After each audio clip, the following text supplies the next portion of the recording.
Il ne faut pourtant pas s'y tromper. D'un point de vue humain, la survie de la Bible était loin d'être acquise. Les communautés dont elle est issue ont subi des épreuves si sévères et une opposition si âpre que sa survie est on ne peut plus remarquable. Dans la période qui a précédé Jésus-Christ, les Juifs qui avaient produit les Écritures hébraïques, l'Ancien Testament, n'étaient qu'une nation relativement peu importante. Les États puissants qui les entouraient et se disputaient l'hégémonie rendaient leur existence bien précaire.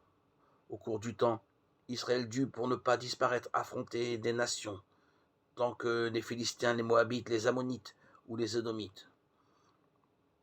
Lorsqu'à une certaine époque les Hébreux étaient divisés en deux royaumes, le cruel empire assyrien vint quasiment rayer de la carte le royaume du Nord.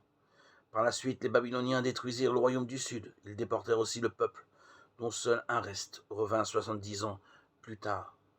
L'histoire fait même état de plusieurs tentatives de génocide dirigées contre les Israélites.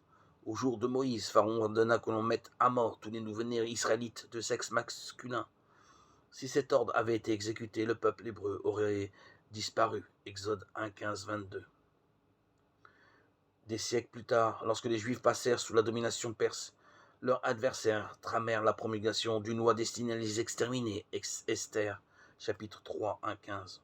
Aujourd'hui encore, la fête juive des Pourim commémore l'échec de ce complot.